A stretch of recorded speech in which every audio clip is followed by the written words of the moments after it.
શાંતિ પાઠ કરશું. ઓમકાર બિંદુ સંયુક્તમ નિત્યમ ધ્યાયન્તિ યોગિનમ કામદમ મોક્ષદમ ચૈવ ઓમકારાય નમો નમઃ.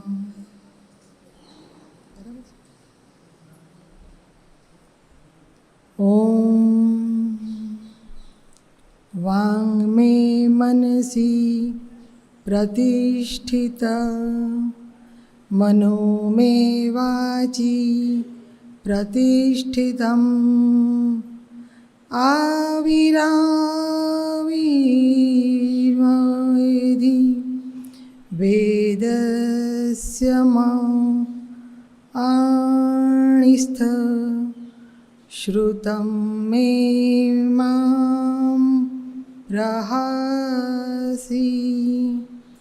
અનેનાધીતેન અહોરાત્રાન સંદધામિ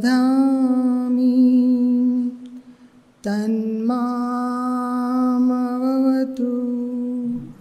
તદ્વક્તારં ભવતુ આવતુ મામ આવતુ વક્તારં આવતુ વક્તારં. ઓમ શાંતિ શાંતિ શાંતિ. ઓમ ભદ્રં નો અપિવાતય મનઃ. ઓમ શાંતિ.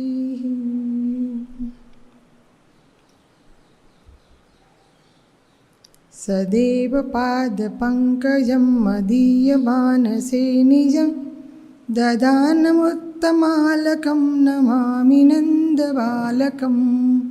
સમસ્તદોષશોષણં સમસ્તલોકપોષણં સમસ્તગોપમાનસં નમામિ કૃષ્ણલાલકં નમામિ કૃષ્ણલાલકં. હરિઓમ તત્સત. હે શ્રી કૃષ્ણ, તમારા ચરણ કમળમાં મારું મન સ્થિર થાવ. હે નંદનંદન, મને શ્રેષ્ઠતમ સેવાનું વરદાન આપો. હે શરણાગત વત્સલ, મારા સમસ્ત દોષોનું શોષણ કરો. હે જગદગુરુ કૃષ્ણલાલ, સમસ્ત લોકમાં મને તારું જ દર્શન હો. હે કૃષ્ણ, મમ મન ગોપીઓ સમૂહ અહર્નિશ તવ આશ્રયે સ્થિર હો. હરિઓમ તત્સત. શ્રી ગુરુદેવ દત્ત. શ્રી કૃષ્ણના આશ્રયે અને ગુરુના આશ્રયે પ્રાર્થના છે. હો નિર્ભય મસ્તાન માનવા, હો નિર્ભય મસ્તાન. इस जग में जन सब है यात्री, इस जग में जन सब है यात्री. पल भर का मेहमान तू, पल भर का मेहमान.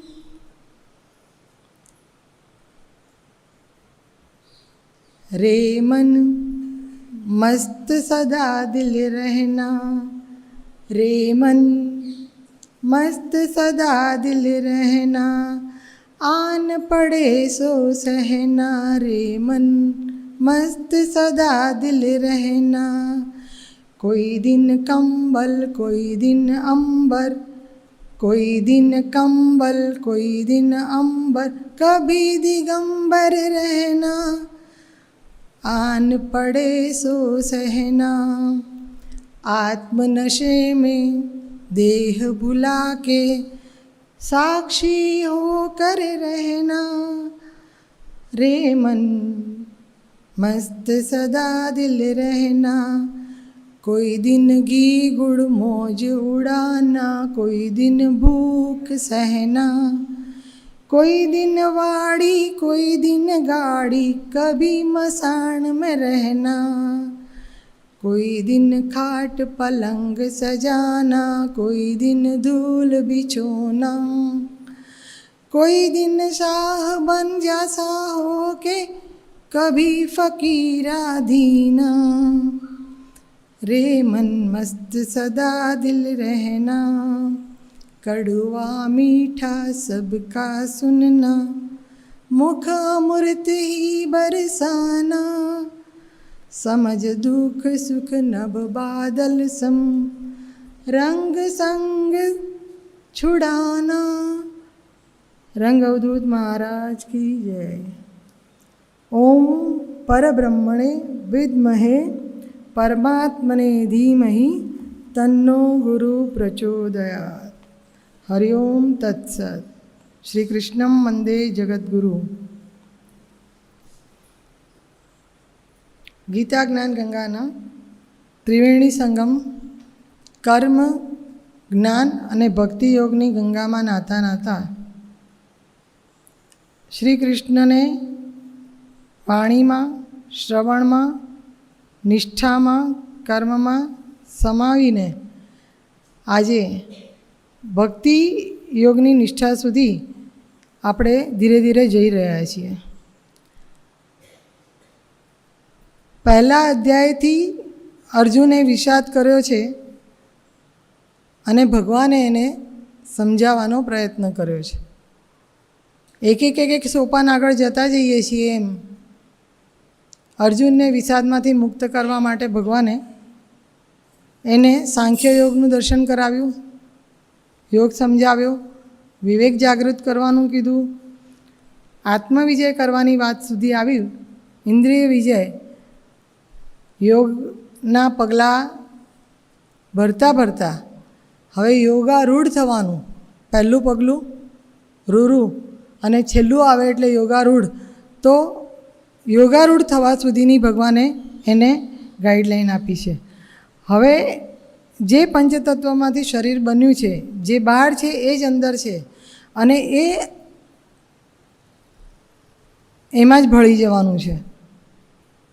તો અત્યાર સુધી ભગવાને જે વાત કરી, પહેલાંથી 5મા અધ્યાય સુધીની વાત,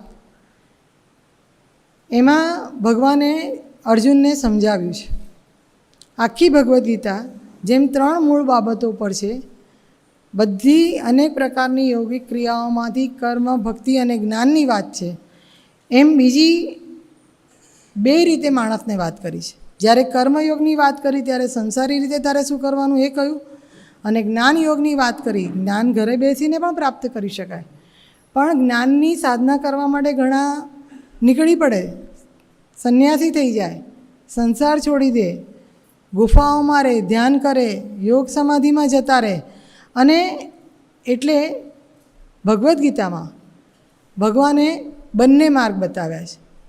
ઘર છોડીને સંન્યાસી થઈને કરવાનું હોય તો શું, ઘરમાં સંન્યાસી નહીં થવું અને સંસારી રહેવું હોય તો જનક રાજાની જેમ પેલા પુંડરીક માતા પિતાની સેવામાં લાગ્યા છે, વિઠોબાને ઊભા રાખ્યા છે વેઇટિંગમાં, ઈંટ ફેંકી છે પૂજા કરતાં કરતાં, માતા પિતાની સેવા કરતાં કરતાં કે તમે ઊભા રહો. એટલે તું સંસારમાં રહીને મારું કર્મ કર, ભક્તિ કર, ધ્યાન કર અથવા જ્ઞાન પ્રાપ્ત કર, કે તું સંસાર છોડીને કર. તો આ આખી વસ્તુ સમજાવવા માટે પહેલાં 5 અધ્યાયમાં એમણે સંસારીને કેવી રીતે કરવાનું, આપણે જોયું, સ્થિત પ્રજ્ઞ થવાનું, કામેચ્છા છોડી દે, કર્તા તરીકેનો ભાર છોડી દે, તારી રીતે તું મુક્ત થઈ જા, વિરક્ત થઈ જા. અને બધી ચિંતાઓનો છેલ્લે આવ્યું કે કર્મ કર, પણ બધી ચિંતાઓનો પહેલાં હવન કરી નાખ, બધું સમર્પણ કરી દે, એટલે તું શુદ્ધ થઈ જઈશ. ખાલી આસન શુદ્ધિ, દેહ શુદ્ધિ એની વાત નથી. પહેલું મન અને ચિત્ત જે ભટક્યા કરે છે, બુદ્ધિ જે તર્ક વિતર્ક કરે છે, એને શુદ્ધ કર અને પછી તું આમાં બેસ. એટલે જે વસ્તુ સંસારીને કીધી એ સંસારી કઈ રીતે કરે આપણને કહ્યું. રસોઈની વાત થઈ, કામ કરતાં કરતાં ભગવાનનું નામ લો, બધું એમણે આગળના અધ્યાયોમાં સમજાવ્યું. હવે પછીના જ્યાં સુધી એમને વિશ્વરૂપ દર્શન બતાવ્યું છે ત્યાં સુધીના બધા અધ્યાયોમાં સંન્યાસી હોય તો એણે કયા નિયમ પાળવાના, એણે કર્મયોગ કઈ રીતે કરવાનો. સંન્યાસીને કહ્યું છે કોઈ પણ જીવ, આપણે વાત થઈ કે ગર્ભમાં હોય ત્યારથી પ્રકૃતિનો નિયમ છે, એક પણ દિવસ કર્મ કર્યા વગર તો કોઈ રહી શકતું જ નથી, નહીં તો ગ્રોથ થાય જ નહીં. વિકસે ક્યાંથી? બીજમાંથી અંકુર થતાં પણ એને કવચ તોડવું પડે છે. તો કર્મ કર્યા વગર તો કોઈ રહી શકતું નથી. તો સંન્યાસી થાય છે તો એણે શું કરવાનું? એણે પૂજા કરવા બેસવું હોય, ધ્યાન કરવા બેસવું હોય, પ્રાણાયામ કરવું હોય, યમ નિયમ આચરવા હોય તો એને કયા કયા નિયમ કઈ રીતે કરવાનું. ભગવાને એવું કહ્યું છે કે મેં તને બહુ ટૂંકમાં કહ્યું છે, પણ આપણા માટે તો આ શોર્ટકટ પણ બહુ લોંગ કટ છે. એટલી બધી વિગતે બધી વાત કરી છે. સવાલ પૂછ્યો છે ભગવાનને અર્જુને કે તમે મને કર્મ માર્ગ કયો, પછી તમે જ્ઞાન માર્ગ કયો. હું તો કન્ફ્યુઝ થઈ ગયો છું, હું મૂંઝવણમાં મુકાઈ ગયો છું. હવે તમે મને કહો, એક જ વસ્તુ કહો, મારે શું કરવાનું. એટલે ભગવાને એને કહ્યું કે એ વાત કહું તને પહેલાં, પણ તું આત્મસંયમ કરતા શીખ. અને આત્મસંયમ કરવાનો છે એટલે શું કરવાનું છે? તો તારે મારામાં સ્થિર થવાનું છે. અને કઈ રીતે એ આપણે આગળ વાત કરી. આત્મસંયમ રાખવાનું કારણ શું છે કે જો તું અંદરથી સ્થિર નહીં થાય તો એ પ્રવાહ જે આપણે ઉર્ધ્વમૂલ અધશાખાની વાત આવે છે પાછળ, એ પ્રવાહ જે પંચતત્વોમાં બહાર છે અને જે તારા શરીરમાં છે, જેમાંથી તારે અવિરત ઉર્જા મેળવવાની છે, એ તું કેવી રીતે મેળવીશ? અને એટલે તારે કઈ રીતે કરવાનું? તો હવે સંન્યાસી હોય તો આપણા માટે જેમ કહ્યું કે કાચબાની જેમ અંગ સંકોરીને બેસવાનું, આસન ઓમ પવિત્રો આ બધું શુદ્ધ કરીને, અંતઃકરણ નિર્મળ કરીને, એવી રીતે હવે સંન્યાસીને કઈ રીતે કરવાનું એ વાત કરે છે. અધ્યાય 6માં 11મા શ્લોકથી સંન્યાસીની દિનચર્યા, એને શું કરવાનું, કેવી રીતે કરવાનું, યમ નિયમ પાળવાના એની વાત. તો દર્ભનું આસન બનાવવાની વાત કરી છે પહેલી. તો ભૂમિ પર બેસે છે તો એ ભૂમિ જે એક જ સતહમાં લેવલમાં છે એનાથી એ આસન એનું થોડું ઊંચું બનાવે. એના માટે એના પર દર્ભ પાથરવાનો, પછી મૃગચર્મ પાથરવાનું, પછી શુદ્ધ વસ્ત્ર પાથરવાનું. બહુ ઊંચું અને નીચું નહીં, એવી રીતે એને આસન પોતાનું સ્થિર કરવાનું. અને એ આસન ઉપર બેસીને આપણે જેમ કહ્યું કે હવન કર, તારી બધી કામેચ્છાઓ, તારા બધા નેગેટિવિટી, તારી બધી નકારાત્મકતાઓ એ પહેલાં હવનમાં નાખ, શુદ્ધ કર અને પછી તું હોમ કર, એવું એને પણ કહ્યું. પણ એની હવન કરવાની રીત અલગ છે. આપણે દ્રવ્યો નાખીને હવન કરીએ છીએ, પ્રતીક બનાવીને, કેમ કે આપણે સંસારી છીએ, ગમે ત્યાં બેઠા હોઈએ, આપણે સ્થિર નથી રહી શકતા. એટલે આપણે દ્રવ્યોને પ્રતીક બનાવીએ છીએ ને એમાંથી બધું હવન કરીએ છીએ. યોગીના માટે કીધું, સંન્યાસીના માટે કીધું કે તારે બેસવાનું છે હવન કરવા માટે તો તારે પ્રાણાયામ કરવાના છે. 10 પ્રકારના વાયુ છે શરીરમાં. કારણ કે જ્યારે પણ હું શરીર બોલું છું ત્યારે આપણે શરીર એટલે ફક્ત આ દેહ નહીં, દેહ અને દેહી અંદર રહેલો પેલો શરીરી, શરીર સાથે ક્ષેત્ર, ક્ષેત્રજ્ઞ, પુરુષ, પ્રકૃતિ, એટલે એ અંદર છે એ જાણવાનું. બીજું શરીર 3 પ્રકારના, સ્થૂળ જે દેખાય છે તે, પછી જે ચિંતા અને ચિંતન કરે છે તે સૂક્ષ્મ શરીર, અને પછી એનાથી પણ આગળ જઈને ચિંતા કર્યા કરીએ તો સંસારમાં જ રહીએ. ચિંતન કરવાનું શરૂ થાય તો એ ક્યાં જાય? તો એ એના કારણ શરીરમાં પ્રવેશ કરી શકે. અને કારણ શરીરમાં પ્રવેશ કરી શકે જ્યારે યોગીની જેમ, ત્યારે એ ધ્યાન ધરી શકે. હવે આમાં યોગ કરવા બેસો એટલે પ્રાણાયામથી આ ચંદ્રનાડીને, સૂર્યનાડીને, શ્વાસ ગરમ ને ઠંડો ને આવે એ આખી વાત, નાસાગ્રે એનું ધ્યાન કરે, એક ધ્યાન, એ બધી વાત કરવાની. એના બદલે ભગવાને સીધું છેલ્લું પગથિયું કહ્યું છે, સમાધિ. એટલે એમાં યમ નિયમ, ધારણા, ધ્યાન, પ્રત્યાહાર, નિધિધ્યાસન એ બધું વચ્ચે આવે. પણ ભગવાને બધું શ્રેષ્ઠતમ છે એ જ એમને કહ્યું છે, કેમ કે 4 વેદો, પાંચમું મહાભારત પંચમ વેદ, એ બધાનો અર્ક કાઢીને આમાં મૂક્યો છે. એટલે એમણે કહ્યું કે તારે આસન શુદ્ધિ કરવાની છે, મનને સ્થિર કરવાનું છે, નાસાગ્રે દ્રષ્ટિ રાખવાની છે અને યોગાભ્યાસ કરવાનો. શરીરના 7 ચક્રો છે. ઉર્ધ્વ વાયુને અધ્ધ વાયુ જે છે એને ઉર્ધ્વ ગતિએ લઈ જવાનો હોય, કારણ કે આપણું મૂળ તો કંઈ પાતાળમાં નથી. આપણે વિચારીએ છીએ સ્વર્ગના 7 ઉપર અને નીચે એટલે અધોગતિ એટલે નર્ક, એવું આપણું સામાન્ય સમજ છે. તો આપણે જવાનું છે ઉર્ધ્વ ગતિમાં, અને એ ઉર્ધ્વ ગતિમાં લઈ જવાનો એ શ્વાસ જે પ્રાણવાયુ છે. તો એકે દિશાઓને જોયા વગર શાંત થઈને મન નિર્ભય બનાવીને સંયમ કરીને યોગીને પણ સંસાર તો છોડીને આવી ગયા. પછી ભરત મુનિની વાત છે, બકરીમાં ને હરણમાં ને અલગ અલગ કથાઓમાં એમાં મોહ થાય અને પછી એનું પાલન પોષણ, એને સાચવવા માટે તલવાર લેવાની ને એને સાચવવા માટે, એટલે આખું ફરી નવો સંસાર. મારા મનથી યોગ નથી આવ્યો તો ભગવા કપડાં પહેરવાથી યોગ નથી આવતો. હું જ્યાં જાઉં ત્યાં નવો સંસાર ચાલુ થઈ જાય. કેમ કે આ જોઈએ, આ જોઈએ, આ જોઈએ, આ જોઈએ. ભગવાને કહ્યું કશું ના જોઈએ, ત્યારે વૈરાગ્ય આવ્યો કહેવાય. કશાની અપેક્ષા નહીં. આપણા માટે સંસારિક ઈચ્છાઓ છે, પણ યોગ કરવા ગયા એના માટે. પછી આ ઘરેથી ભિક્ષા માંગવા ગયા, અહીંયાથી મિષ્ટાન મળે છે એટલે રોજ ત્યાં જ જવું, તો ભોગ છૂટ્યો નથી. એટલે દુઃખનાશક છે જે વસ્તુઓ, એ યોગીને શું કરવાનું છે કે એમાં એણે પોતાનું ધ્યાન કેન્દ્રિત કરીને ઈશ્વરના ચરણોમાં. હવે યોગીઓમાં 2 પ્રકાર છે.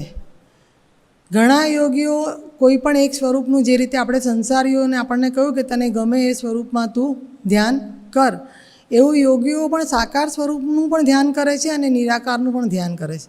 એટલે એમાં પાછું એમણે વિગતવાર સમજાવ્યું છે, સાકાર એક સ્વરૂપનું ધ્યાન કરતા હોય તો કઈ રીતે કરવાનું, નિરાકાર સ્વરૂપનું ધ્યાન કરતા હોય તો કઈ રીતે. આહાર અને વિહારના નિયમો એમના માટે પણ છે. રૂલ ઓફ કન્ડક્ટ, આખી નિયમાવલી જે રીતે આપણી સંસારીઓ માટે છે, એ રીતે સંન્યાસીઓ માટે, સાધુ માટે, બાવા માટે અલગ અલગ લેવલ છે. અવધૂત બધી અલગ અલગ કક્ષાના પરમહંસ સુધીના, એ દરેકના માટે અલગ અલગ નિયમાવલી છે. પણ પહેલી વાત આત્મસંયમની કરી છે 6થા અધ્યાયમાં, એટલા માટે કે યોગી હોય કે સંસારી હોય, એ સ્થિર નથી થતો ત્યાં સુધી. જેમ વાયુ હોય, પવન એક સરખો આવે તો દીવાની જ્યોત સ્થિર રહે ના રહે, તો એ રીતે મનમાં કોઈ પણ અલગ વિચારો આવ્યા કરે છે તો એ જ્વાળા સ્થિર રહેતી નથી. અને એટલે એનું યોગમાં સંસારમાંથી ઉપરામ થાય નહીં, એનું ચિત્ત એક જગ્યાએ ચોંટે નહીં, અને એ અંદર બેઠેલા જે દેહીને, જે અંશીને, જે પુરુષને જોવાનો છે એ એને જોઈ શકવાનો નથી. કારણ કે યોગ સાધના કરે છે એ આંખો બંધ કરે છે, ચર્મચક્ષુ બંધ છે, સંબંધ વિચ્છેદ છે સંસારથી. બાકીની બધી ક્રિયા તો સંન્યાસ લીધો એટલે ત્યાંથી કરીને જ નીકળ્યા છે. એટલે એમણે આ કરવાનું. મન ચંચળ છે, આપણું હોય કે યોગીનું.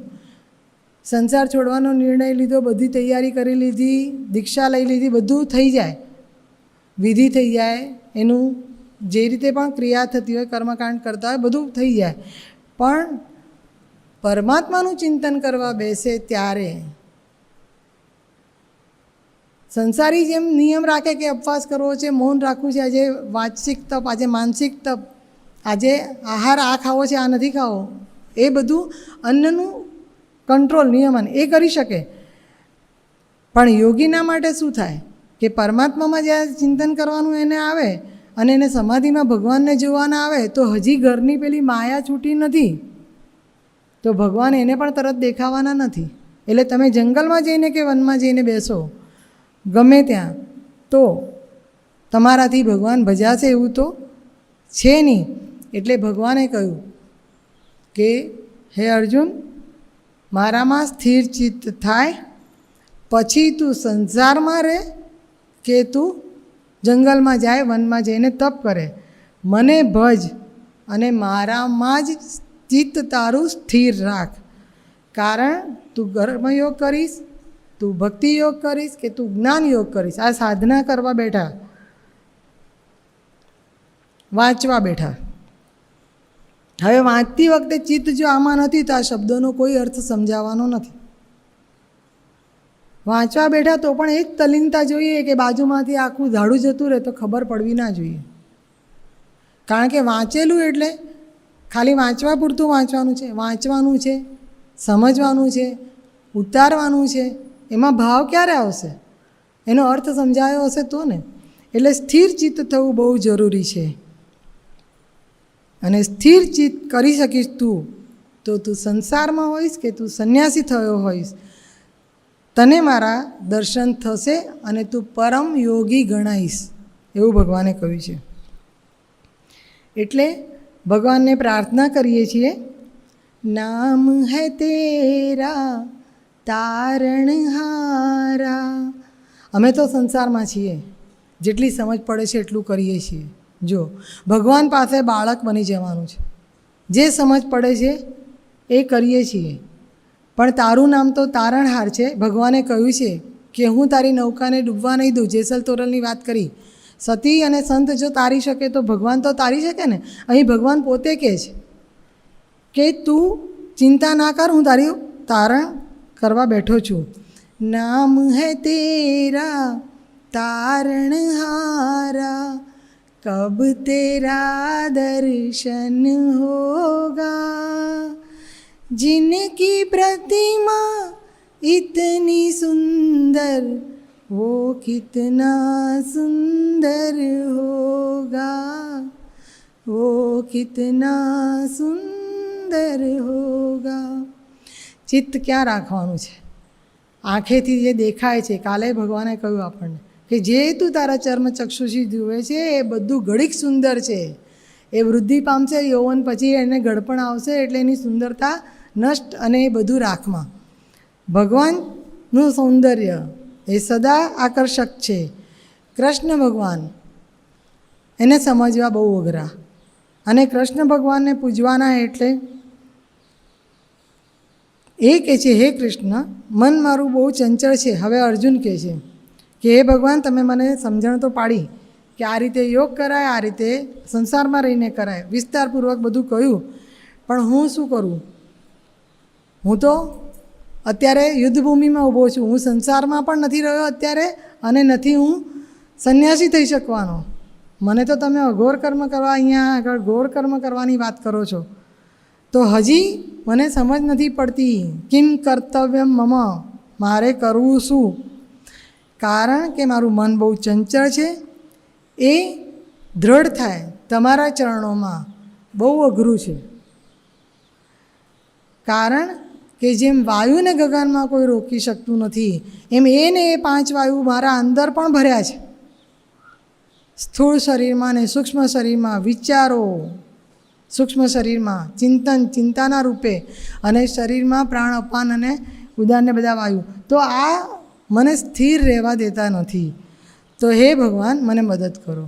અને હવે અહીંયાથી ભગવાને એમને સમજાવવા માટે પ્રકૃતિનો સહારો લીધો છે, શક્તિનો સહારો લીધો છે. શ્રી કૃષ્ણ સાથે જેમ અર્ધનારીશ્વર શિવ શક્તિ છે, એવી જ રીતે રાધા અને કૃષ્ણ જે દ્વૈત, એ બંને અદ્વૈત જ છે, અલગ છે જ નહીં. પણ સંસાર રચવા માટે જે માયા કરી છે ભગવાને, એ માયા માટે અહીંયાથી હવે રાધાજી આવવાના છે સ્ક્રીન ઉપર.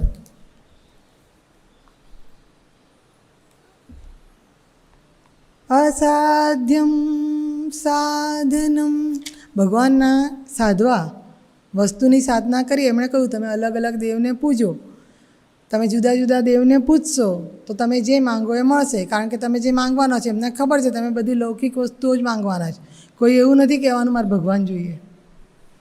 ભગવાનના ભક્ત સિવાય કોઈ એવું કહે નહીં. એટલે ભગવાનને સાધવાના છે, ભગવાનને માંગવાના છે. તો એ તો અસાધ્ય છે. અને અસાધ્યને સાધ્ય કોણ કરાવે? ભગવાને કહ્યું છે કે જ્યારે ઘરની વાત આવે ત્યારે એ શક્તિને જ આગળ કરે છે.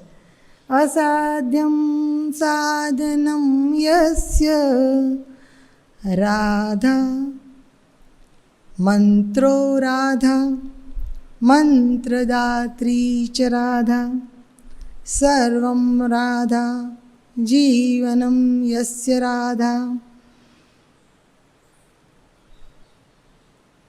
રાધા રાધા વાચિકમ તેષમ શેષમ. મોટા સાહેબને મળવા જવું હોય, ઘરમાં વસ્તુઓ લઈને જાઓ અને સાહેબના પત્નીથી એમને ઘરમાં એન્ટ્રી કરો તો એન્ટ્રી થઈ જાય. એવું અહીંયા પણ રાધાજીને પ્રાર્થના કરી છે. કિશોરી કુછ ऐसा इंतजाम हो जाए, किशोरी कुछ ऐसा इंतजाम हो जाए, ये जुबां पे राधा राधा राधा નામ હો જાય. કારણ કે કૃષ્ણનો મંત્ર પણ રાધાએ જ આપ્યો છે, જે શ્રી કૃષ્ણ શરણમ મમ એ એમણે જ આપ્યો છે કે એમને ખુશ કરવા છે ને. આ બોલો ઓમ નમો ભગવતે વાસુદેવાય બોલો, એ મંત્ર પણ રાધાએ જ આપ્યો છે. આપણે કહ્યું મંત્ર રાધા. हो जुबां पे राधा राधा राधा नाम हो जाए, किशोरी कुछ ऐसा इंतजाम हो जाए. જ્યારે પણ જીવનમાં તકલીફ પડે, મેં તમને યાદ કર્યા. जब गिरते हुए मैंने तेरा नाम लिया है, जब गिरते हुए मैंने तेरा नाम लिया है, गिरने न दिया तूने मुझे थाम लिया है, गिरने न दिया तूने मुझे थाम लिया है. અને આ અનુભવ બધાને થયો હશે. સંકટના સમયે ભગવાનને યાદ કર્યા અને નહીં ધારેલું કામ થઈ ગયું હોય. અસાધ્યમ સાધનમ રાધ. એટલે ભગવાને રાધાજીની વાત કરી છે. હવે રાધાની વાત આવે, મીરાની વાત આવે એટલે કૃષ્ણની પત્નીના રૂપમાં જુએ. એક બહુ સરસ વાત મારા વડીલ શ્રી નરેશભાઈ ભટ્ટ, અને એમણે કહ્યું કે માયાને બધા કઈ રીતે જુએ છે. ભગવાને એવું કહ્યું કે મારી માયા તમને વશમાં રાખે છે, સંસારમાં તમને ઓતપ્રોત રાખે છે. તો એમણે કહ્યું કે માયા એટલે શું છે? મા યા મમ માયા સા દુરત્યા. એટલે મા જે મારી મા છે એ જ સમજ, જેમાંથી હું આવ્યો છું. હિરણ્ય ગર્ભ થયો હશે તો એ ગર્ભ તો ખરો ને. એ કોણ? શિવજીના માથે ગંગાજી છે તો ભજનોમાં એવું ગાય, જટામાં ઘાલીને શિવજી આ ક્યાંથી આણ્યું, ઉમાઈશ હું તુજને પાયે લાગુ. એમાં બી તો ગંગાજીને લાવ્યા, ગંગાજીને માથે બેસાડ્યા છે ભગવાને.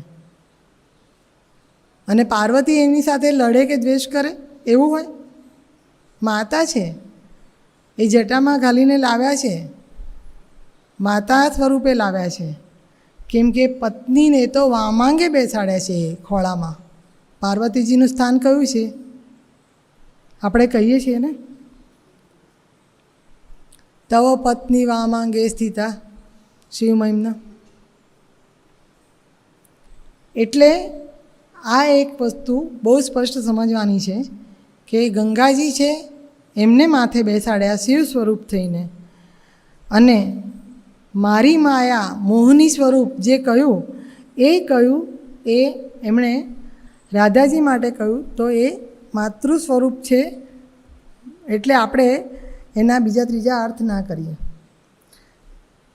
ભગવાને કહ્યું 4થા અધ્યાયના 36મા શ્લોકમાં કે તારી નૌકા ગમે તેટલો તું પાપી અને દુરાચારી હોઈશ, હું તારી નૌકા ડૂબવા નહીં દઉં અને હું તને તારીશ. પછી હવે 1 વાર 2 વાર 3 વાર 5 અધ્યાય સુધી સમજાયું. તો અર્જુન શું ઠોઠ વિદ્યાર્થી છે? ઘડી ઘડી સમજાવવું પડે. શું સમજીએ છીએ આપણે કે ભગવાને એકની એક વાત ગીતામાં શું કામ આટલા 18 અધ્યાય કર્યા છે? શેના માટે કર્યા? અર્જુન શસ્ત્ર જાણે છે, શાસ્ત્ર જાણે છે, સંગીત અને નૃત્ય જાણે છે, એ પોતાને અપડેટ કરતા જ રહ્યા છે. 12 વર્ષ રહ્યા વનમાં તો પણ એ લોકોએ ઘણા બધા દેવતાઓને ભેગા કરીને, એટલે તો પહેલું લખ્યું વજ્રવ્યુહો ધરીને ઊભા, કારણ કે એમની પાસે જે શસ્ત્રો છે બધા દેવોના કવચથી અભિમંત્રિત કરેલા છે. એટલે અર્જુન જ્યારે કહે છે કે હે ભગવાન, મારું મન સ્થિર નથી થતું, હજી મને સમજ નથી પડતી, તો એ એટલા માટે કે એ યુદ્ધભૂમિમાં ઊભા છે અને ગમે તે રીતે ભગવાને કહ્યું કે કર્મ કર, જ્ઞાન કર, પણ હજી રસ્તો નથી સૂચતો. તમે બધી થિયરીની વાત જવા દો, પ્રેક્ટિકલ પણ તમે સમજાવ્યું, પણ અત્યારે શું, યુદ્ધ કરું કે ના કરું, અત્યારે શું, એ ગૂંચવાડો થયો છે.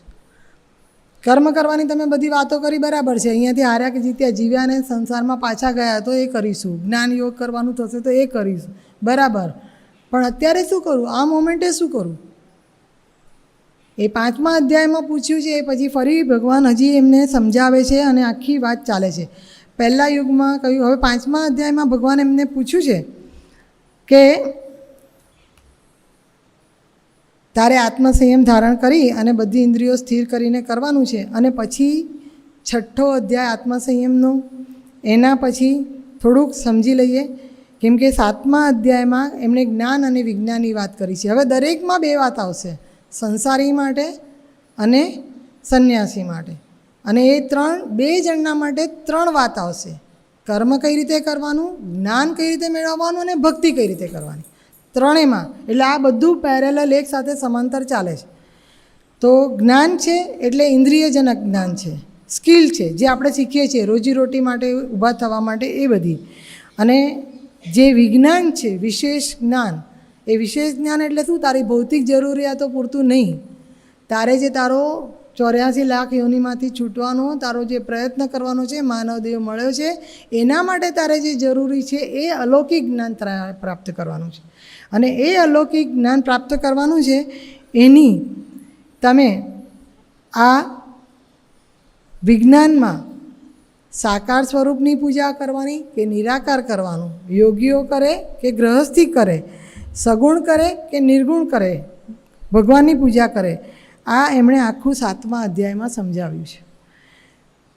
જ્ઞાન અને વિજ્ઞાન સમજાવ્યા પછી પણ ભગવાન એના પછી આગળના યુગમાં અક્ષર બ્રહ્મ યોગની વાત કરે છે. હવે જુઓ, આમાં ક્ષર અને અક્ષર એ શબ્દો વપરાયા. પહેલાં દેહ અને દેહી, પછી કહ્યું શરીર અને શરીરી, પાછળ આવે ક્ષેત્ર અને ક્ષેત્રજ્ઞ, પુરુષ અને પ્રકૃતિ. વાત એક જ છે, પણ આપણે જે કક્ષાએ છીએ, કાલે દાદા ત્યાં બહુ સરસ વાત કરતા હતા, આપણે જે કક્ષાએ છીએ, એમણે કીધું કે મારી કક્ષા રામાયણ વાંચો એટલે બહુ સરળ છે, પ્રાઇમરીનું એજ્યુકેશન, પ્રાઇમરીમાં ભણતા એવું, અને પછી ભાગવત વાંચો છો તો તમારું કોલેજ કક્ષાનું જ્ઞાન છે, તમે ત્યારે સમજી શકો છો. પણ ભગવદ્ ગીતા સમજવાની છે તો તમારે પીએચડી કરવી પડે, એટલું ગહન છે. તો ભગવાન અક્ષર બ્રહ્મયોગ આ બધી એની એ જ વાત કરી જે આગળના 5 અધ્યાયમાં છે, એ જ પાછળ 10મા અધ્યાય સુધી એની એ વાત છે. પણ એ વાત હવે થોડીક ઉપરના લેવલે જાય છે.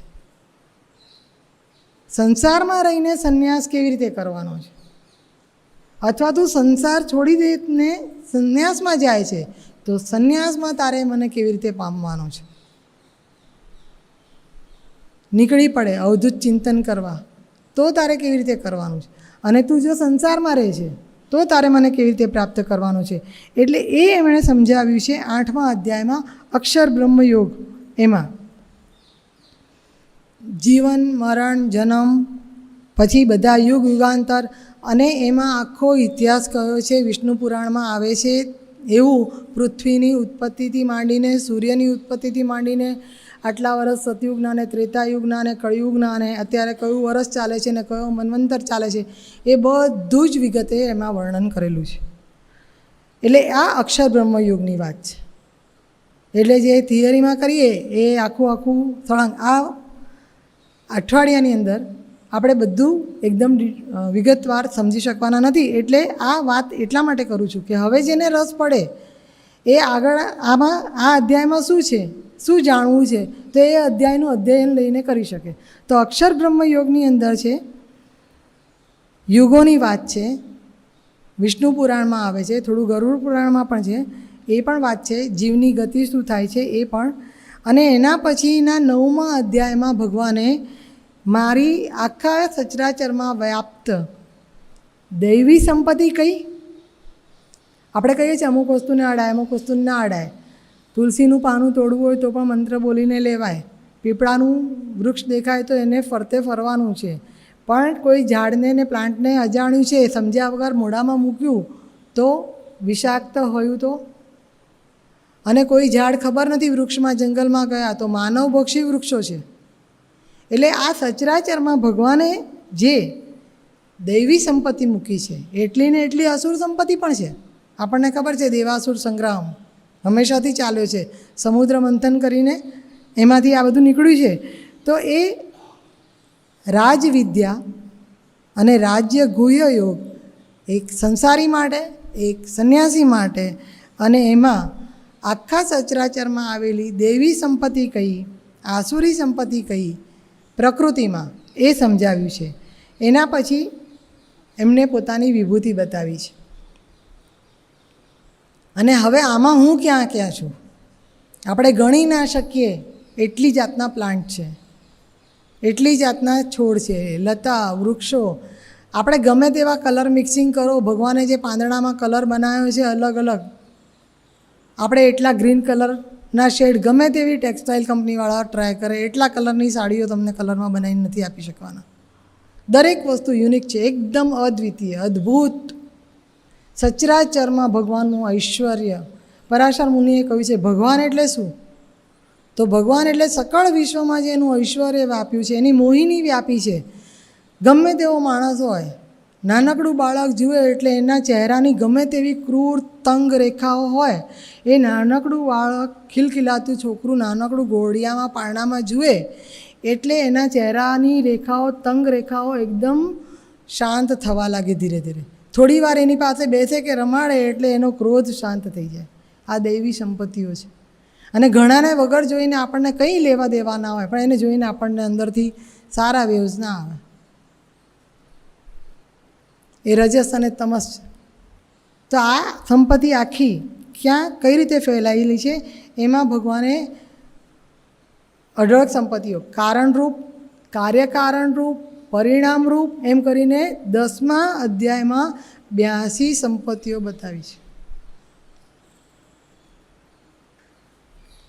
અને 10મા અધ્યાયમાં આ બધું કયા પછી આટલી ડિટેલમાં થિયરી, ખાલી એક સવાલ 5મા અધ્યાયમાં, યુદ્ધ કરું કે ના કરું, મારા માટે શ્રેષ્ઠ શ્રેયકર કર્મ કયું. એટલે ભગવાન કેટલું વિગતવાર સમજાવે છે. ગુરુ દક્ષિણાને લાયક ત્યારે બને છે જ્યારે એની પાસે સમસ્ત જ્ઞાન જે છે એ શિષ્યને આપી દે છે. ખાલી 5મા ધોરણમાં શીખવાડ્યું એટલે આટલું જ શીખવાડ્યું, 6ઠ્ઠામાં ટ્યુશનમાં પાછો આવવો જોઈએ, તો એ શિક્ષક છે, ગુરુ નથી. ગુરુ માને શિક્ષકમાં આ ફરક. ભગવાન આપે છે એટલે એમણે કહ્યું કે જ્ઞાનીને તો મહેનત કરવી પડે, પણ જે ભગવાનના શરણે ગયું, ભગવાનના શરણે ગયા છે અર્જુન, એમણે કહ્યું સાધીમાં મને જ્ઞાન આપો, તો આમેકમ શરણમ વ્રજ, મને તમારા શરણમાં લઈ લો. એટલે ભગવાને એને વગર માંગે આખું જ્ઞાન જે અત્યાર સુધી કોઈને નથી આપ્યું એ જ્ઞાન 10મા અધ્યાય સુધી એમણે આપ્યું. અને તો પણ 10મા અધ્યાયમાં અર્જુન પછી એમને કહે છે કે તમારી બધી 82 વિભૂતિનું વર્ણન તો મેં સાંભળ્યું ભગવાન, બધી વાત સાચી, પણ હજી હું સાંગોપાંગ, આ એક શબ્દ એની વાત કરીએ કે હું સાંગોપાંગ તમને કઈ રીતે જાણું. સાંગોપાંગ એટલે આપણે પૂજન કરીએ છીએ, આસન શુદ્ધિ પહેલાં નાહીએ ધોઈએ એટલે દેહ શુદ્ધિ કરીએ છીએ માટીથી, પાણીથી, શાસ્ત્રોએ કહ્યું છે એ પ્રમાણે. પછી આસન શુદ્ધિ થાય છે, પછી બેસાડીએ એટલે આપણને જે ગુરુ છે આપણા યજ્ઞ કરાવે કે હોમ કરાવે છે એ આપણને ન્યાસ કરાવે, અંતઃકરણની શુદ્ધિ. પછી હૃદયનો ન્યાસ મસ્તકે. તો અંતરનો નાશ, બાહ્ય નાશ એ શું છે? શુદ્ધિકરણ છે. ભગવાનને કહે છે એના પછી જે મંત્ર બોલવાનો છે એ મંત્રના દેવતાને, કયા દેવતા છે, કોણે રચના કરી, કોનું ધ્યાન કરવાનું છે, કયો બીજ મંત્ર છે, એ બધું પહેલાં કહે. પછી કહે છે જપે વિનિયોગ. હવે હું તમારું જપ કરવાની વાત કરું છું. તો સાંગોપાંગ એટલે ભગવાનને કહે છે તમે કહ્યું આ તો મારું કન્ફ્યુઝન ઓર વધી ગયું. પહેલાં તો ખાલી બે જમાં ગૂંચવાયો હતો, કર્મયોગ કે જ્ઞાન યોગ, શું કરવું? હવે તો તમે કહ્યું કે આટલી બધી વિભૂતિઓ છે, તો આટલી બધી વિભૂતિઓમાં તો હું ક્યાંથી સ્થિર થઉં? હું સાંગોપાંગ તમને કેવી રીતે જાણું? અને એટલે ભગવાને એમનો સ્લાઇડ શો ચાલુ કર્યો છે, પીપીટી બનાવીને, પાવર પોઈન્ટ પ્રેઝન્ટેશન. અને ભગવાને 11મા અધ્યાયમાં એમને વિશ્વરૂપ દર્શન કરાવ્યું છે કે તને ભણાવવા માટે કેવું હોય, અલગ અલગ પ્રકારના વિદ્યાર્થી. એ આપણે એક પાઠી દ્વિપાઠીની વાત કરી હતી, એવી રીતે ઘણા સાંભળીને વધારે યાદ રાખી શકે, ઘણા લખેલું જોઈને વધારે યાદ રાખે. તમે એમને ઓડિયો કરતાં વિડીયો બતાવો તેને વધારે યાદ રહે. આગળ કોમ્પિટિટિવ એક્ઝામ હોય એમાં ટેસ્ટ થતી હોય તો 2 મિનિટ માટે, 1 સેકન્ડ માટે, 5 સેકન્ડ માટે એક ચિત્ર તમારી સામે રાખે, લઈ લે અને પછી પૂછે શું જોયું? નિરીક્ષણ કરવાની કળા, ઓબ્ઝર્વેશન. અને એમાં એવા નીચે 15-25 સવાલ મૂકી દીધા હોય. એક ચિત્ર તમારી સામે રાખ્યું અને પછી 15-25 સવાલ મૂકી દીધા. શું જોયું? લખો. માણસ હતો, વાંદરું હતું, કયા રંગના કપડાં પહેરેલા હતા, આજુબાજુ ઝાડ હતા, ઝાડ ઉપર પંખી હતું. અને હવે એ શું થાય કે એમાં એ હા ના એવી રીતે કરીને ફટફટ ટીક જ કરવાની હોય. પણ તમે જુઓ કે એ અથવા લખવાનું હોય તો એ જે જવાબો આવે ને વાંચો ને તો હસીને લોટપોટ થઈ જવાય. ચિત્રમાં હોય જ નહીં એવું એણે લખ્યું હોય. અથવા ગાય બેસાડી હોય એને ગધેડો દેખાયો હોય, હાથી બેસાડ્યો હોય એને ડાયનોસોર દેખાયો હોય. કેમ? કારણ કે એનું ધ્યાન એમાં નથી. જે જુએ છે એમાં એનું ધ્યાન નથી, જે સાંભળે છે એમાં એનું ધ્યાન નથી. એટલે સ્થિત પ્રજ્ઞની ભગવાને બહુ જ ભારપૂર્વક વાત કરી છે. તું જે કંઈ કરે એ સ્થિર થઈને કર. એટલે અહીંયા વિશ્વરૂપ દર્શન કર્યા આવે. ઘણા વિદ્યાર્થીઓ ભણતા હોય ત્યારે નોટોમાં, ચોપડામાં લખ્યા કરતા હોય, પોઈન્ટ બનાવે, સબ પોઈન્ટ બનાવે, લીટા કરશે, ઇમ્પોર્ટન્ટ, મોસ્ટ ઇમ્પોર્ટન્ટ, પછી ટીક માર્ક મારવાની. તો એને એક્ઝામ ટાઈમે ખાલી એ રિફર કરવાનું, એ યાદ રહે. કાઇનેસ્થેટિક એનર્જી એ મેમરીના અલગ અલગ પ્રકાર છે, કઈ રીતે યાદ રાખવાનું. તો આ બધી વસ્તુઓ અહીંયા એટલે ભગવાને એમને ઓડિયો બતાવ્યો છે, વિભૂતિ દર્શન કરાવ્યું છે. એટલે હવે આ આખું આપણી પાસે જે સમયની મર્યાદા છે એના હિસાબથી આપણે આ 7મા અધ્યાયથી 10મા અધ્યાય સુધીમાં જે વાત છે, 7મા અધ્યાયમાં ભગવાને એવું કહ્યું છે કે તું મને ઓળખ. પછી ફરી એવું કહ્યું તારી જાત એટલે ત્રણેય શરીર આવી ગયું. મનસા વાચા કર્મણા, સમર્પણનો મતલબ છે સંપૂર્ણ સમર્પણ. તારી જાત મને સોંપી દે. અને હવે 10મા અધ્યાયમાં ઐશ્વર્ય અને શક્તિનું બધું વર્ણન કર્યું છે. તો આપણે 7મા અધ્યાયમાં જઈએ એના પહેલાં 6ઠ્ઠા અધ્યાયની થોડીક વાત બાકી છે એ કરી લઈએ. અને એટલા માટે આ વાત કે ટૂંકમાં કહેલું નવનીત ભગવદ્ ગીતા એ પચાવવું અને સમજવું, કેમ કે એના એક એક શબ્દો ઉપર વ્યાખ્યાનમાળા ચાલી શકે એવું છે. અને એટલે હવે અર્જુને કહ્યું કે તમે કહ્યું ચલો એ પ્રમાણે હું યોગી અને સંન્યાસીની જેમ પ્રાણાયામ પણ શીખી જાઉં. આટલું શીખ્યો છે એ પણ હું સંન્યાસીની પણ બધી રીત શીખી જાઉં અને એ પ્રમાણે મારા ચંચળ મનને વશ કરું અને હું યોગાભ્યાસ કરું. બરાબર? આખી દુનિયા અત્યારે યોગ શીખી રહી છે, હું એ શીખું. પણ પ્રશ્ન પાછો એક ઊભો થાય છે, હવે હું યોગ શીખું અને યોગ શીખતા શીખતા તમે કહું એમ સમાધિ સુધી ના પહોંચ્યો તો અધવચ્ચે જ હજી હું ધ્યાન ધારણા ને યમ ને નિયમમાંથી જ બહાર ના નીકળ્યો, નિધિ ધ્યાસનની તો વાત જ નથી, તો શું કરું? તો મારું પતન નહીં થાય? બે ના બગડે. આ રસ્તે જતો તો ત્યાંથી તમે મને પાછો વાળો, હવે હું ત્યાંથી પાછો આવું, પાછો બીજા રસ્તે જાઉં, તો મારે તો બાવાના બે બગડે ને. તો સિદ્ધિમાં હું ભ્રષ્ટ થઉં તો મારું શું થાય? અર્જુનનો પ્રશ્ન છે. અને એટલે હવે ભગવાન એને કહે છે કે જ્યારે કોઈ પણ કામ તું કરે છે, કુંતીનંદન અહીંયા કહ્યું છે, ફરી માતા યાદ કરાવી છે એને કે તું આ લોકના માટે કામ કરતો હોય, સંસારના તારા સુખ માટે ભૌતિક કર્મ કરતો હોય કે અલૌકિક સિદ્ધિઓ માટે કામ કરતો હોય, તું કોઈ પણ કામ કરતો હોય પણ તું સ્વાર્થ માટે નહીં, પરમાર્થ માટે કરે છે. તું કર્તાનો ભાર છોડીને કરે છે, તું કર્મફળની અપેક્ષા છોડીને કરે છે, તારું મન વચન કર્મ બધું ભગવાનને બ્રહ્માર્પણ કરીને કરે છે, તો એ રસ્તે જતાં જતાં તારું પતન થયું, તું કોઈ પણ રીતે પાછો પડ્યો, તો એ તારે જોવાનું, પરિણામની ચિંતા કરવાનું તારું કામ નથી. કર્મણ્યેવાધિકાર હસ્તે, તારે ફક્ત તારું કર્મ કરવાનું છે. એનું કારણ શું છે કે તું જો ઉપરથી પડીશ તો આસમાન સે ગિરા તો ખજૂર મેં અટકા, ત્યાં અટકશે, પણ તું છેક નીચે નર્કમાં પાતાળમાં તો નહીં જ જાય. તો શું થાય છે કે પુણ્યશાળી આત્મા હોય, સંસારમાં રહીને સત્કર્મો કરતો હોય, કર્મયોગ, જ્ઞાનયોગ, ધર્મયોગ, કંઈ પણ, અને એનું કામ કરતાં કરતાં કંઈ કામ આરંભ કર્યો, હવે આ શરૂ કર્યા પછી આ તો ચાલ્યા જ કરવાનું. શાશ્વત માણસ હોય ના હોય, શાશ્વત કામ આશ્રમ ડેવલપ થયા જ કરવાનો છે.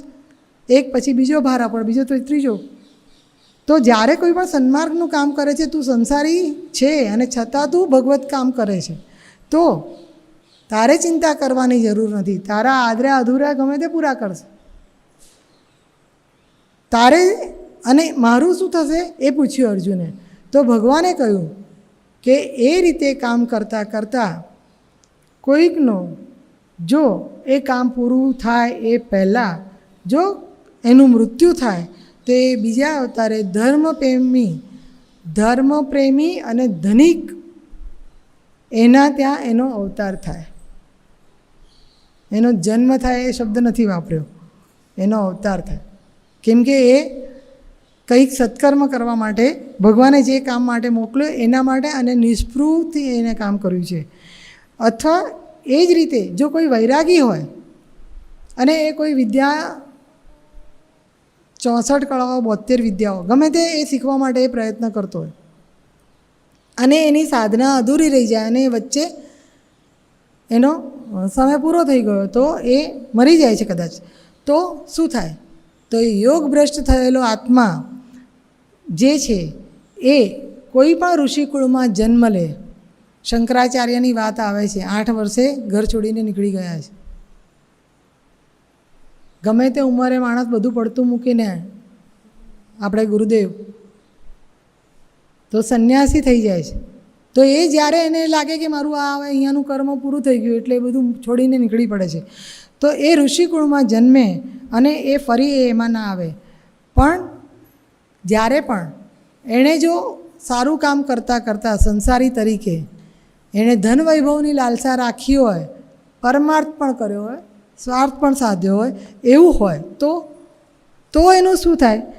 તો એને પૂર્વજન્મમાં એણે જે મહેનત કરી હતી સત્કાર્ય કરવા માટે, પોતે મહેનત કરી, પોતાના પૈસા, બીજાના પૈસા પણ બધા લગાવ્યા, સન્માર્ગે લગાવ્યા, તો એ માણસને બીજા જન્મે પણ સંપત્તિ અચાનક લોટરી લાગે, ક્યાંયથી કરોડો રૂપિયા કોઈ દત્તક લઈ લે, ગમે તે થાય, પણ એ અઢળક સંપત્તિ એને મળે. કેમ? કેમ કે ભગવાનને ખબર છે આ શુદ્ધ આત્મા છે, એના હાથમાં આપ્યું છે એટલે એનું સારું વિતરણ થવાનું છે. અને એ શ્રીમંતના ઘરે જન્મે, એના પૂર્વજન્મના કર્મો એને એ જ સત્કાર્યો તરફ વાળે અને એનું અધૂરું રહેલું કામ કોઈને કોઈ સ્વરૂપે એની સાથે ફરી જોડાઈ જાય અને એ કામ પરમાત્માનું એ કરે. આ યોગ જ્ઞાનની એની જિજ્ઞાસા. અને એ જ રીતે યોગી પણ એક જન્મમાં તો સિદ્ધિ મળતી નથી, તરત ને તરત થાય કશું, એ પ્રાપ્ત કરતાં વાર લાગે છે. એટલે ભગવાન કહે છે જન્મ જન્માંતર આ રીતે ચાલ્યા કરે. અને એણે જે કલ્પના કરી હોય, કોઈ પણ શુભ સંકલ્પ કર્યો હોય, જે વિદ્યા એણે મેળવી હોય, જે નિષ્ઠાથી એણે કોઈ પણ સત્કર્મ ચાલુ કર્યું હોય કે મારે હિન્દુસ્તાનની ગરીબી મટી જાય ને એ પહેલે જેવી સોને કી ચીડિયા થઈ જાય, કંઈ પણ સંસારી કામના કે વૈરાગી, પણ લોક સંગ્રહ માટે, પોતાના માટે નહીં, તો એણે તપ જ કર્યું છે, એ શ્રેષ્ઠ યોગી જ છે. અને એ યોગી જન્મ જન્માંતરે પરમ યોગી થઈ જાય છે. મારામાં જ 4 પ્રકારની મુક્તિ કહી છે, સારૂપ્ય મુક્તિ, સાયુજ્ય મુક્તિ, તો એ કહે છે ભગવાન કે એને મોક્ષ મળી જાય છે. પણ જ્યાં લગી આત્મા તત્વ ચિંત્યો નહીં, ત્યાં લગી સાધના સર્વ જૂઠી. માનુષી દેહ તારો એમ એળે ગયો, જેમ માવઠાની વૃષ્ટિ ઉઠી. કમોસમનો વરસાદ થાય અને પાક બગડી જાય, એમ માણસનો દેહ મળ્યો પણ કર્મો સારા કર્યા નહીં એટલે બધું ગયું. આ 6ઠ્ઠા અધ્યાયની પણ એક મહાત્માની કથા છે અને એ થોડીક સંક્ષેપમાં, કથાઓ બહુ બધી વિસ્તૃત રીતે આપેલી છે, પણ ગોદાવરીનો કિનારો છે નાસિક પાસે, ત્યાં જૂના નામ છે, એટલે ક્યાંક પૈઠણ લખ્યું છે, ક્યાંક પ્રતિષ્ઠાન નામ લખ્યું છે, પણ આપણે સમજીએ કે મહારાષ્ટ્ર બાજુનું કોઈ ગામ છે, નગર છે, એમાં રાજા છે. એમાં પણ જ્ઞાનશ્રુતિ એનું નામ છે. દાન ધર્મ વ્રત પૂજા બધું સત્કર્મ બધા કરે છે, અતિથિ સત્કાર કરે, સજ્જન છે. અને એટલે તીર્થયાત્રા કરે છે, બ્રહ્મભોજન કરાવે છે, જે આવે છે એ બધાને જમાડે છે અને બધાનું યોગ્ય સન્માન કરે છે. રાજાની પાસે સિદ્ધિ છે, યોગમાંથી ઘણી બધી સિદ્ધિઓ એ લોકોને મળતી હોય. આપણે જોઈએ છીએ સિદ્ધિની આ પ્રયોગો, પેલા પાણી પર ચાલે ને હવામાં ઉડે ને રાફડા થઈ જાય તો પણ 12 વર્ષ કશું લીધા વગર વગડામાં, જંગલમાં, પર્વતો પર, ગુફાઓમાં કેવી રીતે રહેતા હશે સિદ્ધિઓ વગર, વાયુભક્ષણ કરીને? એ આપણે વાત કરશું, પણ એ સિદ્ધિઓ છે એટલે એને પક્ષીઓની ભાષા સમજાય છે. હવે એના જ્યાં બેઠા છે, એના ટોટલે 2 હંસ બેઠા છે અને એ બંને વાતો કરે છે. એ કહે છે આપણે જ્યાં છીએ, જેના આશ્રયે, એ રાજા રૈક્ય, એ રાજા જ્ઞાનશ્રુતિ બહુ સારું કામ કરે છે, પણ રૈક્યના તોલે ના આવે. હવે રાજા, મેં કહ્યું એમ, સદાચારી છે એટલે એનામાં ઈર્ષા કે કોમ્પિટિશન કે મારા કરતાં સારો કહે છે એવો ભાવ નથી, પણ એને એમ થાય છે કે હજી મારામાં શું ખૂટે છે, હજી મારામાં શું ખૂટે છે કે મારે હજી સુધરવાનું છે, કે હું રૈક્યની સાથે કોઈ કોમ્પિટિશન નથી, પણ મારે એનામાં જેવું થવું હોય તો હજી હું મારા વર્તુળમાં, આપણે પહેલા દિવસે વાત કરી હતી, વર્તુળમાં ચક્કર મારે પૂરું કરવાનું, હજી મારે ક્યાં અટક્યો છું એ મારે સમજવાનું છે. અને એટલે એ ઘર છોડીને નીકળી પડ્યા છે. રાજપાટ સોંપી દીધું કોઈને, તીર્થાટન કરવા નીકળી પડ્યા છે. મણિકર્ણિકેશ્વર મહાદેવ આવે છે, કાશી ગયા, ગયાજી ગયા, મથુરામાં ગયા છે. અને મણિકર્ણિકેશ્વર મહાદેવ છે, ત્યાં કોઈકે કહ્યું કે આ રૈક્ય મહાત્મા અહીંયા છે, એમને મળે છે, એમની પાસે જે રીતે સાધુ સંતો પાસે જવું પડે એ ગયા છે, એમનું વંદન કર્યું છે, અને પછી એમને એ કહે છે કે તમે મને હવે કંઈક બ્રહ્મજ્ઞાન આપો. તમને આ બ્રહ્મજ્ઞાન મળ્યું કેવી રીતે મને કહો, કયું પુણ્ય તમને મળ્યું? એટલે રાજાએ કહ્યું કે હે ભૂદેવ, મેં બધું જ્ઞાન અર્જન તો કર્યું, પણ બધા શાસ્ત્રો વાંચ્યા પછી મને જ્ઞાનની તરસ હતી, અને એ જ્ઞાન આ થોથાઓમાં ના મળે, ઈશ્વર કૃપા વગર કે સંતનો માથા પર હાથ ના હોય, આશીર્વાદ વગર એ મારી સહસ્ત્ર કમલદલ જે ખીલવું જોઈએ એ ખીલે નહીં, બ્રહ્મજ્ઞાન થાય નહીં. એટલે મેં ભગવદ્ ગીતાના 6ઠ્ઠા અધ્યાયનો પાઠ કરવાનું શરૂ કર્યું. અને જેને પણ જ્ઞાનની તરસ છે, જ્ઞાનની જિજ્ઞાસા છે, લૌકિક કે અલૌકિક, એણે જ્ઞાન યોગ આચરવો છે, એણે 6ઠ્ઠો અધ્યાય કરવો એવું ભગવાને અહીં કહ્યું છે. એટલે રાજા જ્ઞાનશ્રુતિએ પહેલાં એનું નામ લખ્યું છે જાનશ્રુતિ, જાણે છે, પછી મહાત્મા પૂરું થતાં એનું નામ લખ્યું છે જ્ઞાનશ્રુતિ, કારણ કે હવે એ જ્ઞાનની યોગ્ય દિશામાં છે. એટલે 6ઠ્ઠા અધ્યાયનું એણે પાઠ કરવાનો ચાલુ કર્યો, અને એ પછી એ બ્રહ્મજ્ઞાન પામી શક્યા છે. અહીં ભગવાને આ આત્મસંયમ યોગની વાત પૂરી કરી અને જ્ઞાન વિજ્ઞાનની વાત જે ચાલુ કરી છે એ 7મા અધ્યાયમાં લૌકિક અને અલૌકિક જ્ઞાનની વાત કરીએ એ પહેલાં એ જ્ઞાનને આપણે લાયક થઈએ. કૃષ્ણ ભગવાનને સમજવાની વાત કરતા હતા. કૃષ્ણ ભગવાનને સમજવાનું બહુ અઘરું છે. એમના માટે કહ્યું છે કે કૃષ્ણને સમજી શકો તો તમારે બીજું કશું સમજવાની જરૂર નથી. જેમ ભગવદ્ ગીતા સમજાઈ તો બધા વેદો અને શાસ્ત્રો આવી ગયા. આમાં ભગવાન કહે છે જે મારામાં ચિત્ત પરોવે છે, મારા જ આશ્રયે રહે, યોગાભ્યાસ કરે તો એ મારા સમગ્ર રૂપને જાણી શકે છે. સમગ્ર જ્ઞાન, સમગ્ર રૂપ.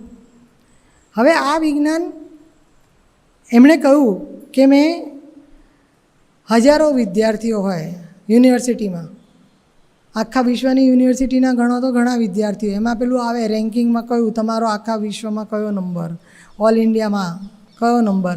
તો અહીંયા ભગવાન કહે છે કે હજારો જ્ઞાનની તરસમાં લોકો ફરતા હોય છે, ત્યારે કોઈક એક એવો મહાત્મા મળે કે જે કલ્યાણના માટે, જગજન કલ્યાણ માટે સિદ્ધિઓ મેળવવા માંગતો હોય, તપ કરવા માંગતો હોય, પોતાની કામેચ્છાથી કર્તાના ભારમાંથી સંપૂર્ણપણે મુક્ત હોય અને યથાર્થ રૂપે મને જાણે, એને જે પંચતત્વો બહાર છે, જે પંચવાયુ બહાર છે, એના અંદર છે, એ બંને વચ્ચેનું જે સમન્વય છે એ કેવી રીતે કાર્ય કરે છે. સાયન્સને ટેકનોલોજીને આપણે 17 વિષયોના નામ આપ્યા છે અને તો પણ એ બધું પૂરું નથી આવતું.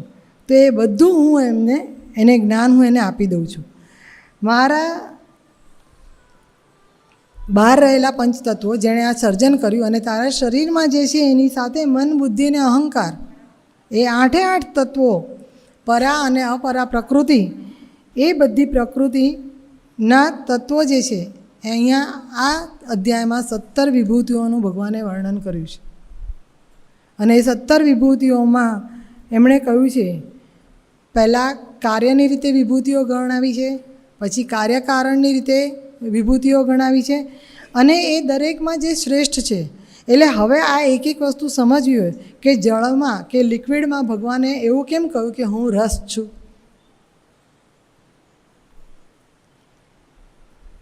તો એના માટે વિગતમાં બધું વાંચવું પડે.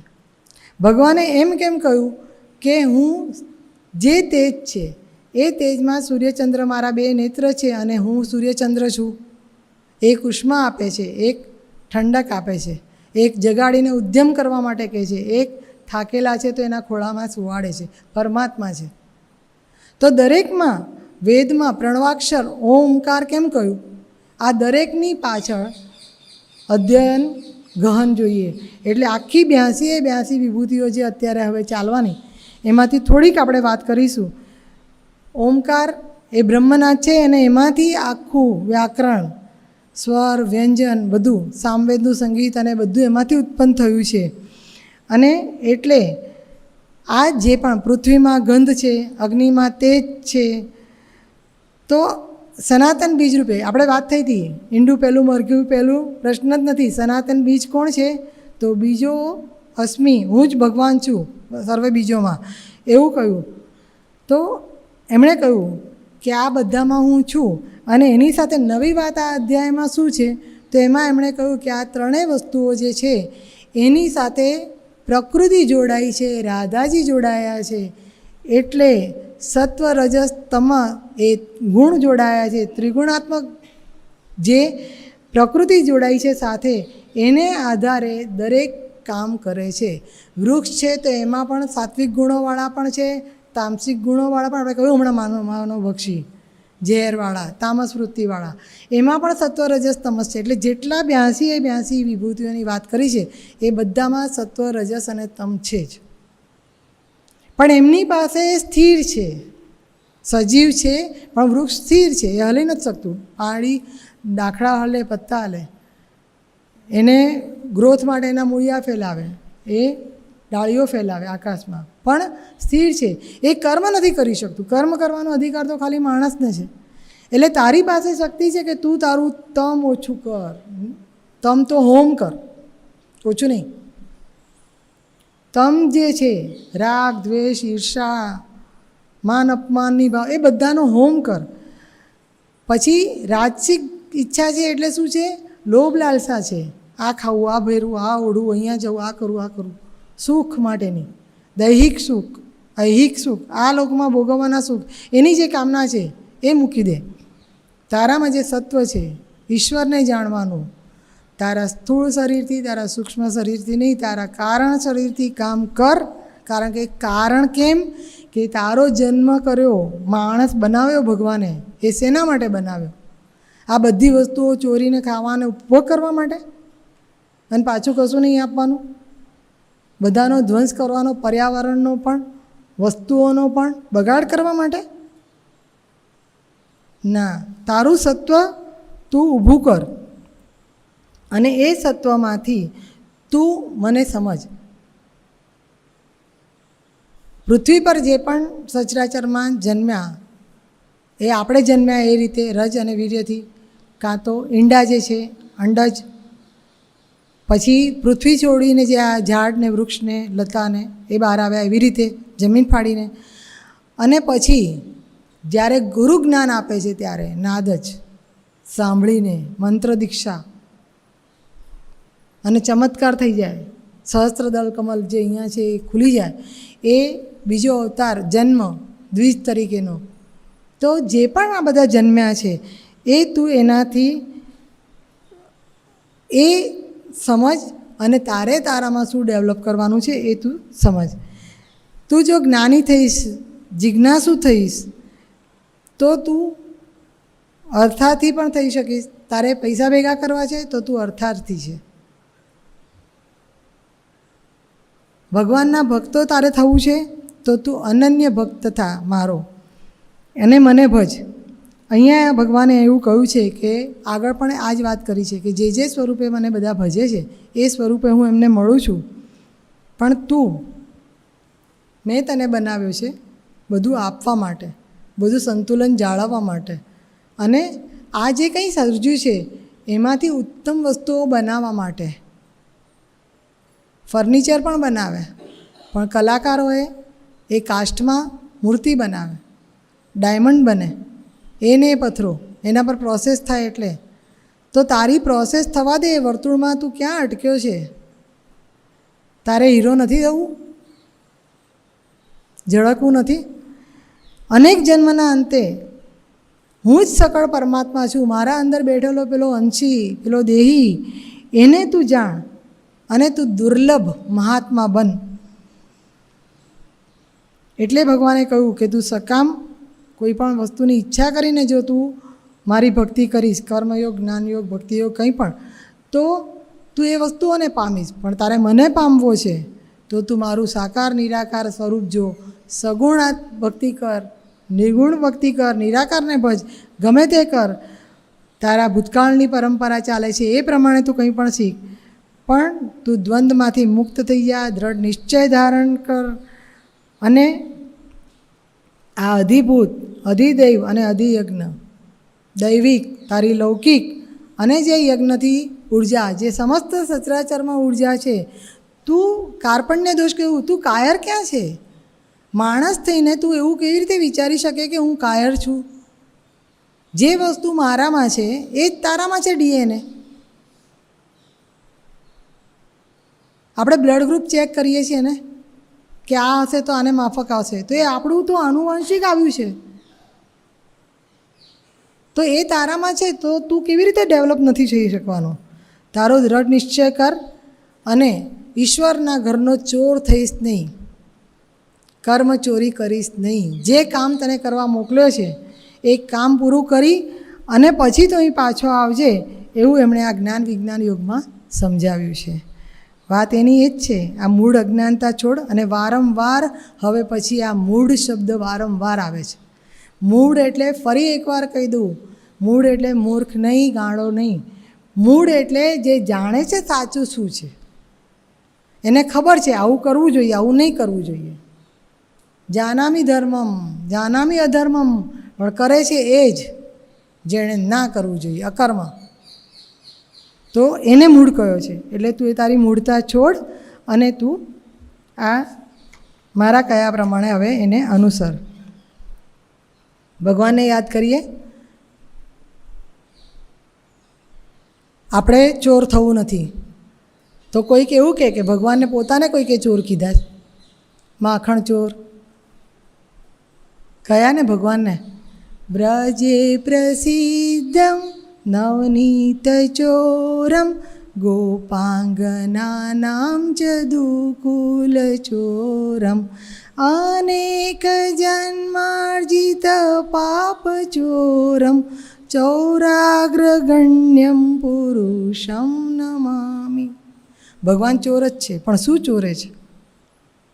નવનીત ચોર્યું છે. આ ભગવદ્ ગીતા એમણે મોઢેથી કહી.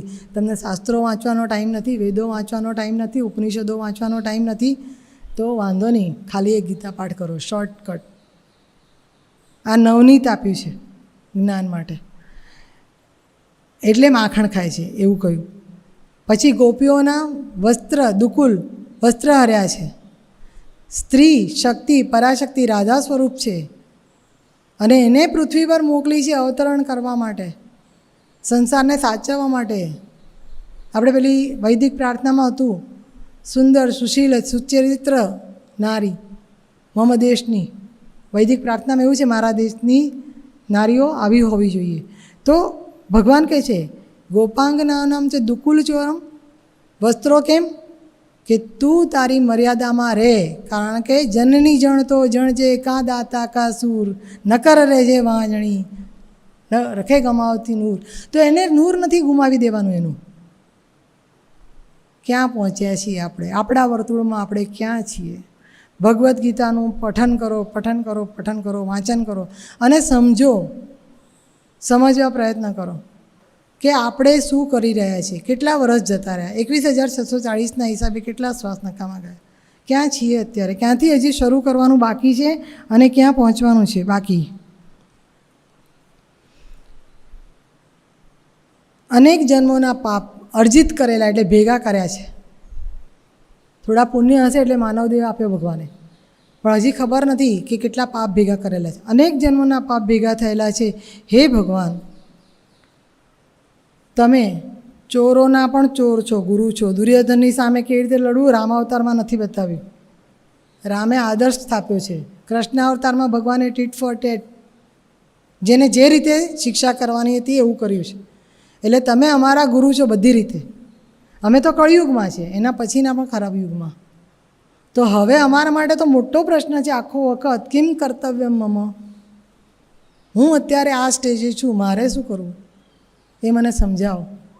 એમણે ભગવાનને કહ્યું છે. અને એટલે હું એ પરમાત્માના શરણે છું એવું એમણે કહ્યું. આ અધ્યાયમાં તું દ્રઢ નિશ્ચય કરી અને જો મને સમજીશ, મારું જ્ઞાન અને વિજ્ઞાન, આ લોકનું અને પરલોકનું જ્ઞાન જો તને પ્રાપ્ત થશે તો હું તને પ્રાપ્ત થયેલો જ છું એવું કહીને ભગવાને વાત એમની સમેટી લીધી છે. આ અધ્યાયના ફળની પણ મહાત્માની એક કથા છે. એમાં પાટલીપુત્ર, એમાં શંકુકર્ણ નામનો એક બ્રાહ્મણ એ વેપાર કરે છે અને પરદેશ જાય એટલે ત્યારે બેંકો હશે નહીં, એટલે ધન ક્યાં હોય તો જમીનમાં દાટીને જાય. આપણને ખબર ઘણી વખત કે જમીનમાંથી ધન નીકળશે. હવે ધન દાટીને ગયો, પણ થયું શું કે યાત્રામાંથી પાછા ઘેર આવી જ ના શક્યા. તો જીવ તો ત્યાં જ રહ્યો, પેલું દાટેલું ધન. એટલે અવતાર થયો છે કમનસીબે સાપનો, અને એ સર્પયોનીમાં અવતર્યા છે. હવે આ બધું ભેગું તો છોકરાઓ માટે કર્યું હતું. છોકરાઓને તો ખબર નથી, બિચારા મુશ્કેલીમાં છે. આપવું છે, કેવી રીતે આપે? સ્વપ્નમાં આવે છોકરાઓને. મારી પાસે તો બહુ બધી સંપત્તિ હતી, હું તો પરદેશ એના કરતાં વધારે રૂપિયાને બદલે ડોલર કમાવા ગયો હતો અને ના થઈ શક્યું. તો આ દળ અહીંયા દાટેલું છે અને તમારે લેવાનું છે, પણ પહેલાં હું સર્પયોનીમાં છું એટલે મારો મોક્ષ કરો પછી મળશે, નહીં તો ખોદશો તો એ કશું દેખાવાનું નથી, સાપને રાફડા. એટલે હવે છોકરાઓ, 3 છોકરાઓ ભેગા થયા. એમાં પેલો છોકરો શિવ કરીને એનું નામ છે, વચલો પુત્ર, એ ખાડો કરવા લાગ્યો. સાપે કહ્યું મારો ઉદ્ધાર કરો. એ લોકોએ બ્રાહ્મણને બોલાવ્યા, બધું વિધિપૂર્વક શ્રાદ્ધ કરાવ્યું, પણ બ્રાહ્મણો પણ જ્ઞાની વિદ્વાન, એટલે એમણે કહ્યું કે આ જે યોનિમાં ગયા છે, લોભના કારણે અનેક દોષોના કારણે અનેક યોનિ છે. ગરુડ પુરાણમાં એનું વિગતવાર વર્ણન છે. કયા પાપ કઈ યોનિમાં અવતાર આવે એ વાંચવાનું રસ હોય. તો આ લોભના કારણે ધન ભેગું કર્યું પોતાના માટે અને વાપરી ના શક્યા, એટલે સર્પ યોનિમાં.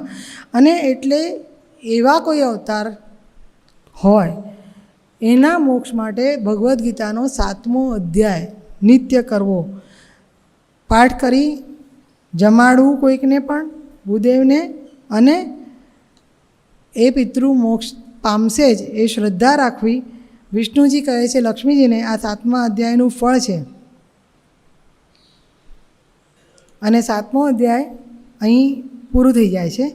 એના પછી ભગવાને વાત કરી છે દેહની જે વાત કરી, અક્ષર બ્રહ્મયોગ, વાત એ જ છે. પણ બદલવાનું શું છે? ખાલી સંસારના બદલે સંન્યાસીની દૃષ્ટિથી જોવાનું છે. સંન્યાસી શું કરે? હવે થયું શું કે ભગવાને આ બધી વિભૂતિઓની ને બધી વાત કરી એટલે એમને તો કન્ફ્યુઝન ઓર વધી ગયું.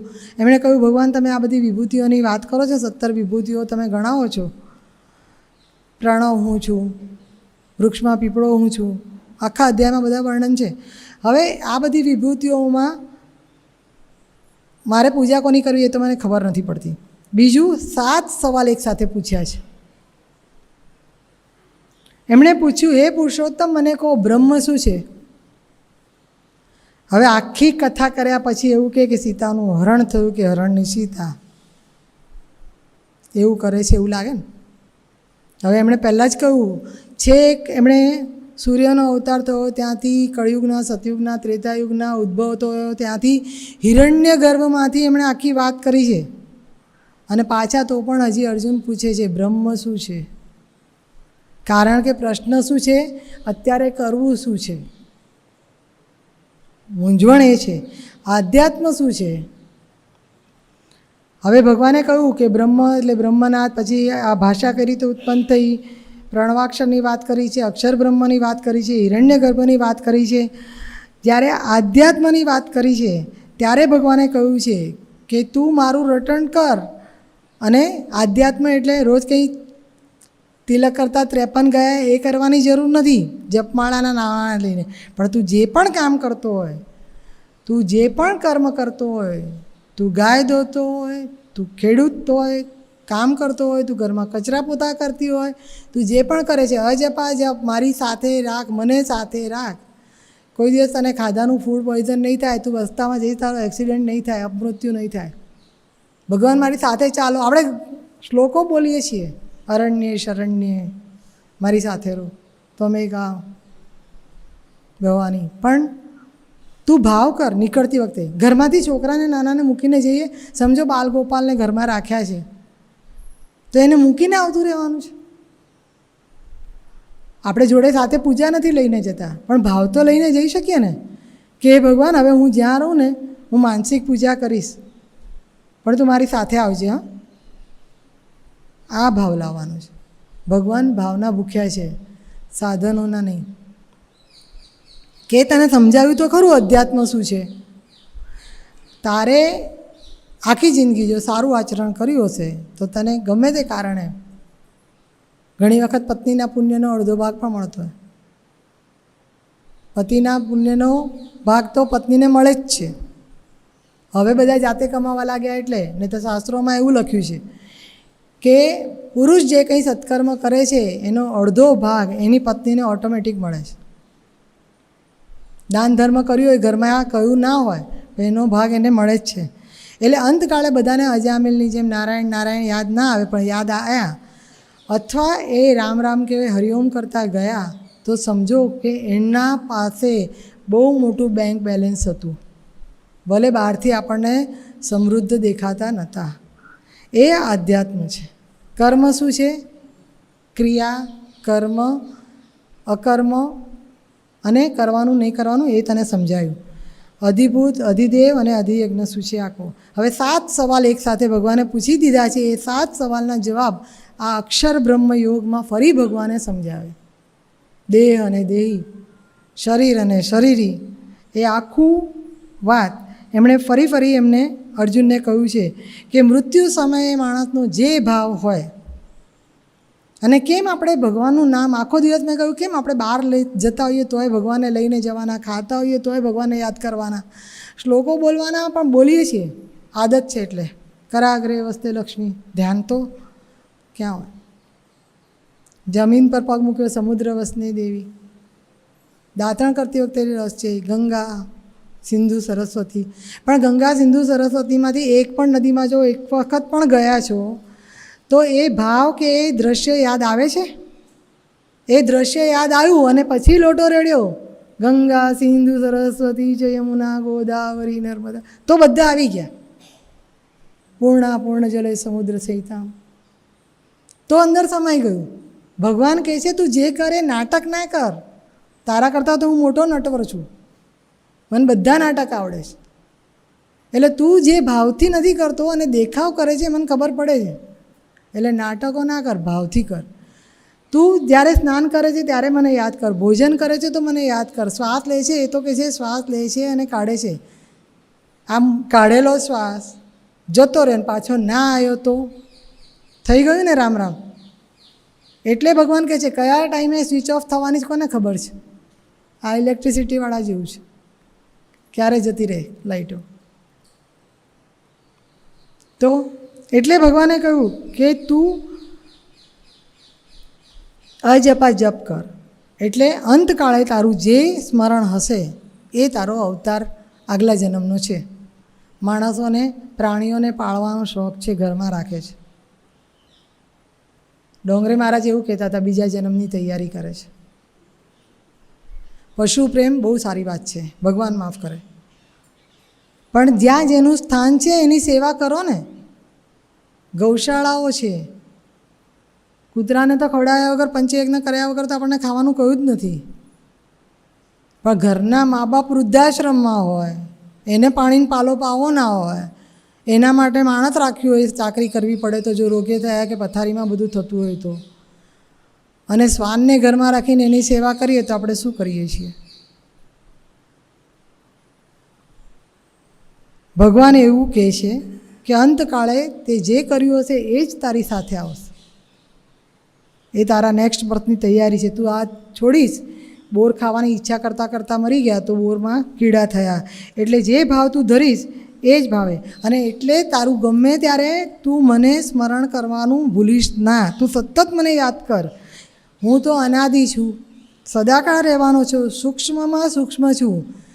જે ભગવાન હાથીમાં છે કે ડાયનોસરમાં છે એ આટલા સૂક્ષ્મ જીવાણુને બેક્ટેરિયામાં બાયનોક્યુલર લઈને જુઓ તો પણ નથી દેખાતા, એવા સૂક્ષ્મ જીવાણુના વાયરસોમાં છે ને.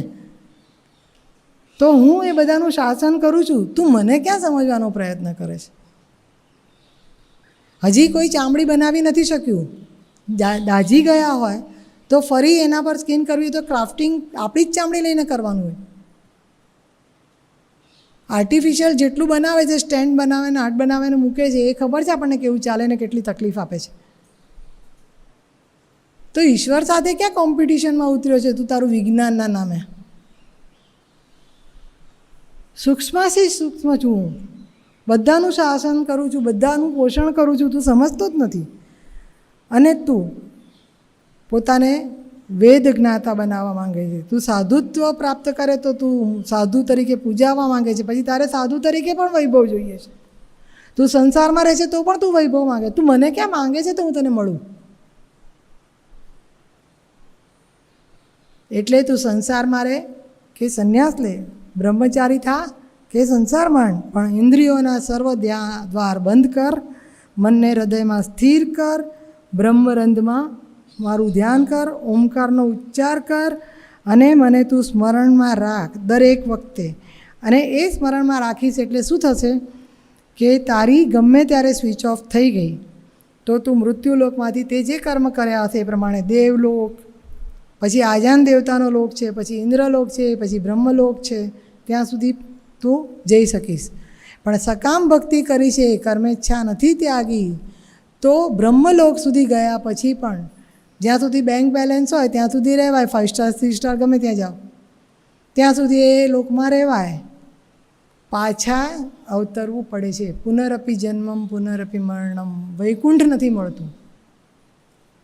અને એટલે આપણે કોઈ પણ હોય, આપણે જે પળોને સેકન્ડો ગણીએ છીએ એ બ્રહ્માના હજારો યુગોમાં એક દિવસ છે. આપણા તો કેટલાય જન્મ થઈ જાય. એટલે બહુ ડિટેલમાં લખ્યું છે. 1000 યુગની રાત્રિ છે. હવે આ બધું પાર્થ, તું પ્રકૃતિમાંથી જ ઉત્પન્ન થયું છે, પ્રકૃતિમાં જ વિલીન થશે. એટલે તારે જો ફરી જન્મ ધારણ કરવો નથી. જે લોકો ઉત્તરાયણમાં 6 કાળમાં 6 માસમાં મરણ પામે છે, ભગવદ્ ગીતામાં લખ્યું છે કે એ પુનઃ અવતરતા નથી. દક્ષિણાયનમાં જે જાય છે એ ચંદ્રજ્યોતિમાં જાય છે. ઉત્તરાયણ પછી જે જાય છે એ સૂર્યજ્યોતિમાં જાય છે. અને ચંદ્રજ્યોતિ શું કરે? આઈસ કરે, ઠંડુ કરે ને, ફ્રીજ, બરફ કરે. એટલે એ પાછું જ્યારે મેલ્ટ થાય, ઓગળે, કર્મ પૂરા થાય એટલે એને પાછું જન્મવાનું થાય. પણ સૂર્યજ્યોતિમાં ગયા તો સ્વાહા, એટલે એને અવતરવાનું ફરી થતું નથી. એની સાથે આ અધ્યાય અહીંયા પૂરો થયો છે. અને એ 8મા અધ્યાયમાં ભગવાને મહાત્માની કથામાં ભાવશર્મા કરીને જે બ્રાહ્મણ છે એ તાળીના નશામાં રહેતો હતો. મેં કહ્યું ને, જે વિચારતા હોય. એટલે બીજા જન્મે તાળીના નશામાં ને નશામાં કશેક પડ્યો, અથડાયો, મરી ગયો. અને મરી ગયો એટલે શું થયું? તો બીજા જન્મે તાડનું ઝાડ થયું. હવે એ ઝાડ ઉપર એવા જ કોઈ પદભ્રષ્ટ આત્મા 2 બ્રહ્મ રાક્ષસ મારા વાંચવામાં જે આવ્યું છે, જેની પાસે કંઈક પણ આવડત છે, અને જેની પાસે એટલે બધા પાસે છે, જે એણે લીધા કર્યું છે અને આપ્યું નથી, એ બધા બ્રહ્મ રાક્ષસ. જેમ બધા બ્રાહ્મણ એમ બધા બ્રહ્મ રાક્ષસ. કારણ કે તમને કશુંક આવડે છે ને તમે કોઈ એકબીજાને વારસો શીખવાડ્યા વગર જતા રહ્યા છો, તો તમારે એ ચૂકવવું તો પડશે જ. એટલે મને સારું સીવતા આવડે છે, સારું રાંધતા આવડે, ભણતા આવડે છે, તો મારે બીજા એક જણને તો એ વિદ્યા, ગુરુ શિષ્ય પરંપરાની વાત છે ભગવદ્ ગીતામાં. આપણી સંસ્કૃતિનું જે અત્યારે આપણે વિચારીએ છીએ કે સંસ્કૃતિ આખી લુપ્ત થતી જાય છે, એનું કારણ એ કે આ ગુરુકુળની પ્રથાઓ જતી રહી. તો આ સંસ્કૃતિ સાચવવાની છે. એટલે એ બ્રહ્મ રાક્ષસ થયો છે. એ બ્રહ્મ રાક્ષસ પતિ ને પત્ની એ બંને આવ્યા છે અને તાડના વૃક્ષ પર રહે છે. હવે પેલા બ્રહ્મ રાક્ષસે કહ્યું કે આપણો હવે અહીંયાથી ઉદ્ધાર કેવી રીતે થશે? પતિ પત્ની 2 વાતો કરે છે. એટલે એ કહે છે કે જો કોઈ ગીતાનો 8મા અધ્યાયનો પાઠ કરે તો આ રાક્ષસ યોનિમાંથી આપણે છૂટીએ. કે જ્યારે છે ને હું જતો તો રસ્તે લથડિયા ખાતો ખાતો, ત્યારે મેં એકવાર ગીતાનો પાઠ થતો સાંભળ્યો હતો. અને એ પાઠ સાંભળ્યો ત્યારે નશામાં હતો. એટલે આખા જે 4 પદ હતા એમાંથી મને બધા પદ તો યાદ નથી રહ્યા. એક જ પદ યાદ રહ્યું છે. કયું પદ યાદ રહ્યું છે? તો આ શ્લોકમાં જે 7 સવાલ પૂછ્યા છે એનું પહેલું પદ કે કિમ બ્રહ્મ, કિમ આધ્યાત્મ, કિમ કર્મ. ભગવાને જે પૂછ્યું છે 7 સવાલો, એમાંથી જે એણે પહેલું પદ સાંભળ્યું એટલું મેં સાંભળ્યું હતું. અત્યાર સુધી સાંભળ્યું હતું, કોઈ બોલ્યો નહોતો. અત્યાર સુધી જે કંઈ કર્યું હતું એ સ્વાર્થ માટે, પોતાના ઉદ્ધાર માટે કર્યું.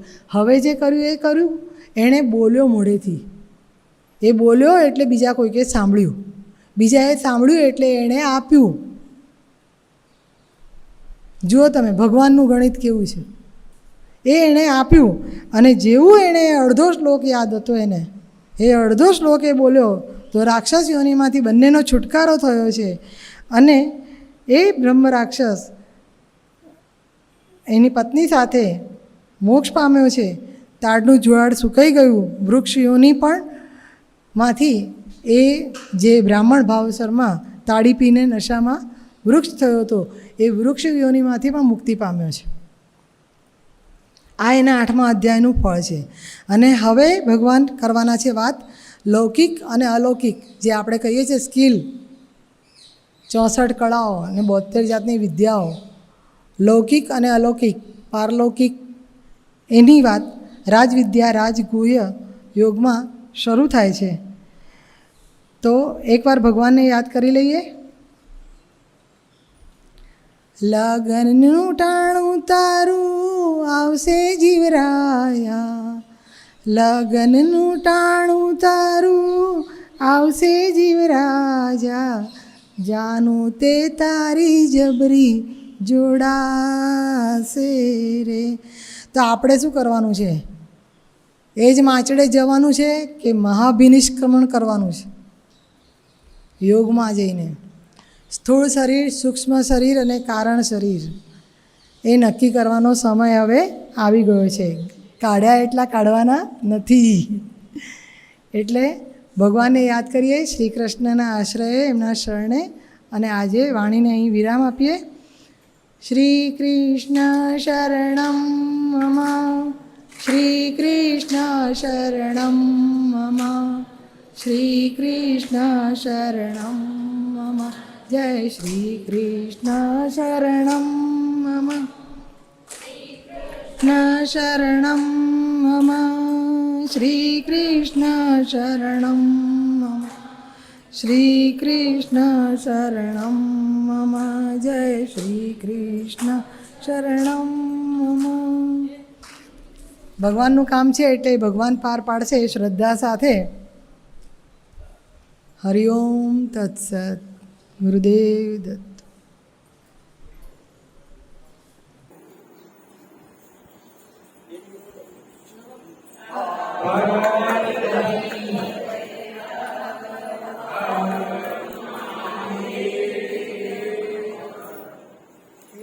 મારામાં જે ઈશ્વર છે એનું આ સન્માન છે. એ કૃષ્ણ તારી વાણીનું સન્માન છે.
આપણે ચાલુ રાખીશું. શ્રી કૃષ્ણ શરણમ. શ્રી કૃષ્ણ